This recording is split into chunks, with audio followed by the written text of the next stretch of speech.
There are just so many prophecies about the last days that nobody could have dreamed of. And one of them, in Revelation 13, it says this false prophet will come along, the second man, the assistant to the Antichrist, who backs him and who does miracles and so forth. And one of the things that he does, he sets up an image to the beast, and he makes this image talk. Again, 100 years ago, 1,000 years ago, you couldn't have dreamed how that might happen. But today we have a whole science of robotics that is developing so rapidly. I mean, I've talked with some of these people, and it's mind-boggling what they're able to do. But to even dream this up 2,000 years ago, no, that's prophecy. We're seeing it fulfilled. This is God inspiring men to write these things. In Revelation chapter 13, verse 15, we read, "He was granted power to give breath to the image of the beast, that the image of the beast should both speak and cause as many as would not worship the image of the beast to be killed." It is this generation that has witnessed the birth of human-like robots, bionics, and genetic engineering. Many religions already worship images, and Hollywood has paved the way for our acceptance of human-like machines. So we see that the technology exists today, and that our society is being conditioned to worship human-like images. Now, what about this? The famous Vulcan hand salute. How did that start? We were doing an episode called Amok Time. Spock had to get back to his home planet of Vulcan because as a child he'd been betrothed in marriage, and now it was time to fulfill that commitment. We arrived on the planet, the three key figures, Captain Kirk, Mr. Spock, and Dr. McCoy, and we were greeted by a procession coming out from the city. When the procession arrived, we discovered that Vulcan is a matriarchy. The head of the planet is being brought out, carried in a sedan chair by some bearers. The character was named T'Pau, played by Celia Lofsky, wonderful actress. And she was to be seated, and I was to approach her, and we were to say some nice things to each other. And I thought, here's a special opportunity to create something special in the way of a Vulcan greeting, some kind of a signal that they have between each other. And I said to the director, humans shake hands when they meet, and military people salute each other. He asked me what I had in mind. I was raised in an Orthodox Jewish family, and during the high holidays, I'd go to temple with my parents. I'd sit with my father and my brother, and at a particular point during the service, the Kohanim, who are the priests of the Hebrew tribes, would bless the congregation with a blessing that's familiar to all of us from the Old and New Testament. May the Lord bless you and keep you, and so forth. When that time comes during this ritual, the congregation turns their back and does not look at these men. I'm not sure of the reason for that, but in any case, children are taught not to look at the Kohanim while they're performing this blessing. My father would say, don't look, turn away. And of course, being a curious 8 or 9-year-old child, I peeked. What I saw was this. These gentlemen were holding their hands in this position while they were giving this benediction to the congregation. I've never been able to find out for sure exactly why they do that, but I think it probably has to do with the fact that this is the shape of the letter Shin in the Hebrew alphabet. And the Shin is the first letter in the word Shaddai, which means the Almighty. And these gentlemen are probably using a symbol of the Almighty's name in blessing the congregation. I was fascinated. I thought, I've got to learn how to do that. And I worked long and hard to accomplish it. So now I suggested to the director that perhaps Vulcans do that when they greet. He was intrigued, liked the idea, and he went to Celia Lofsky, the actress in the scene, explained to her what we would do. She would be carried in, sat down, she would raise her hand in salute, I would respond. The problem was that Celia couldn't do it. Something like that is what we got. So we worked at it pretty hard. We figured out a way through a kind of a simple camera trick to get it done. The camera moved in fairly close on her, and below the camera frame, just as I'm doing now, she got her right hand into the proper position. And when the time came, she was ready. She got that hand up there, and the Vulcan hand salute was born.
In the early centuries of the Common Era, a new tradition for interpreting Jewish law emerged, one that continues to this day, the oral tradition.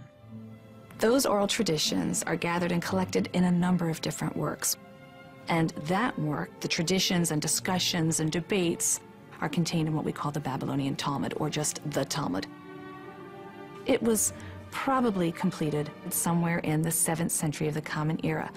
But it's very difficult to pin down dates for any of these works. They were huge collective enterprises produced by anonymous groups of scholars who were adding and editing and revising and interpolating constantly. Physically, the Talmud represents itself as a huge conversation. And it will include the comments, the definitions, the debates, the limitations, and the arguments of sages for 300, 400, 500 years, different generations, but they're orchestrated within a lengthy discussion that almost makes it look as if they're all in the same room together talking to one another. We know that isn't true. But that's still just the center of the page, because then around the boundaries we have later commentaries. Usually on the inside boundary of every page of Talmud, there's a commentary by Rashi. Rashi is a sage from the early Middle Ages. 2 generations after Rashi, we have comments on Rashi's comments. The study of the Talmud and other texts came to be known as Rabbinic Judaism.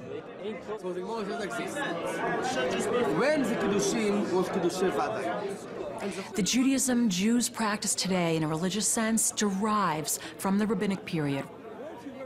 Rabbinic Judaism is a form of Judaism linked to text and text study.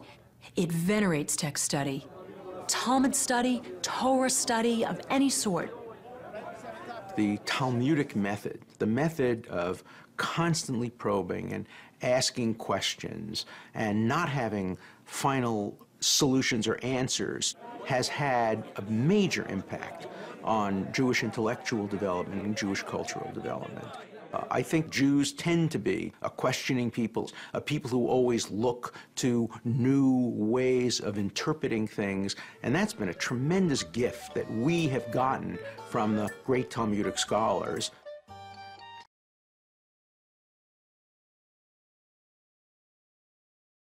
All the things that could destroy string theory, all the things that do destroy every rival theory to string theory, they are all eliminated in precisely 10 and 26 dimensions.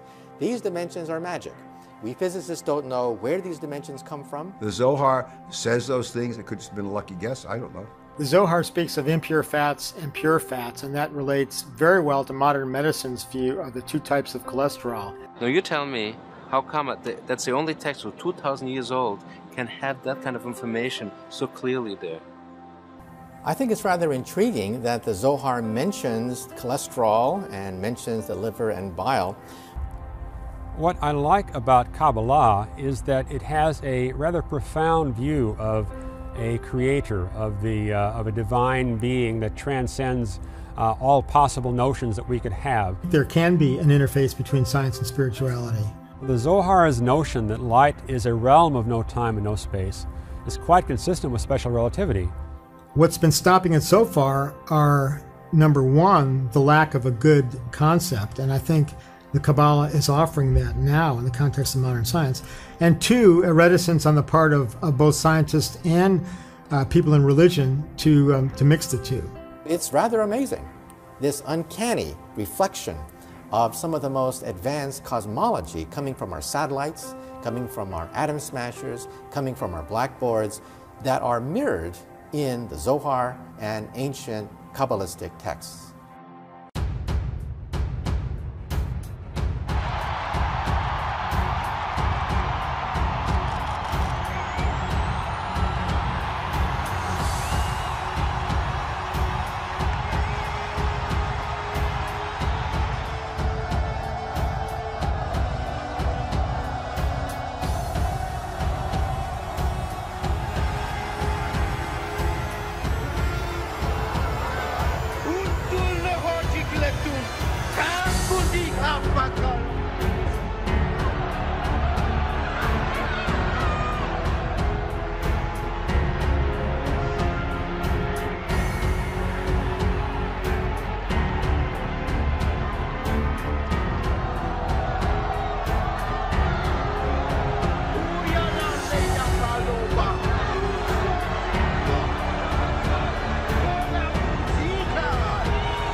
What is the great danger in the Christian church today? Is it from the psychologists? No. Is it from the psychiatrists? No. Is it from the sociologists? No. The danger to the church today, whatever the denomination, from within, is the person who wears the cloth of Christ, the person who wears the white collar or the cross, and who stands behind the sacred desk, and who is unfaithful to the Word of God. That is the ultimate danger to the church. The corrupt and apostate shepherds who infest our theological seminaries and our colleges and fill our pulpits across the United States and Canada, who know not God, do not believe the gospel of Jesus Christ, and will stand in the way of anybody that wants to preach it. That is the ultimate danger to the church, because it is inside the church. The cancer is within, and it eats away, and we don't recognize it. Or when we do recognize it, we don't do anything about it, because we're afraid that people will be offended. We will be afraid that people will call us narrow, bigoted fundamentalists. We're afraid that they will call us that most horrible of phrases, kooky charismatics. We are afraid that the Elks, the Oddfellows, the Masons, the Shriners, the Lions, and the Rotary, and everybody else will look down on us, and somehow or other we will do damage to the gospel of Christ. We are so careful to preserve the wolves in the church, and so slow to defend the faith of the church. That is what curses us.